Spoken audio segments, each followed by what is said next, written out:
இன்னைக்கு உங்களை கொண்டு பட்டணத்தை அசைப்பார். நம்பிக்கையோடு நீங்கள் இருங்கள். நம்பிக்கையோடு சுவிசேஷத்தை இங்கிருந்து நீங்கள் அறிவிங்கள். ஒருவேளை சோர்ந்து போயிருக்கலாம், ஒருவேளை ஏதோ ஒரு காரியத்துல ஐயோ என்ற ஒரு நம்பிக்கை இல்லாமல் இருக்கிறோம். இன்று முதல் மேசியாவுக்கு நம்பிக்கையாக நீங்கள் சொல்லுங்கள். நிச்சயமாக நம்மை ஆண்டவர் சமாரிய ஸ்ரீயை போல என்னும் நடத்துவார். இன்னும் பெரிய பெரிய காரியங்களை செய்ய வல்லவராக இருக்கிறார்.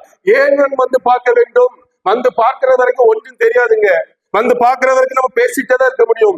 உண்மையிலே இயேசு வர வர வரதான் அவர் யார் என்பதை ஒரு மனிதன் புரிந்து கொள்ள முடியும். அது நானாக இருந்தாலும் சரி, நீங்களாக இருந்தாலும் சரி.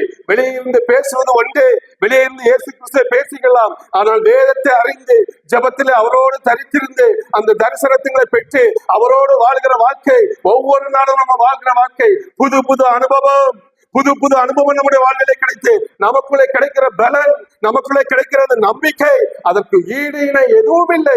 அதற்கு நாம் இயேசுவிடம் வந்து பார்க்க வேண்டும். அவரிடம் போனால்தான் இந்த அனுபவம் நமக்கு கிடைக்கும். நம்ம எல்லாம் தெரிஞ்சது போல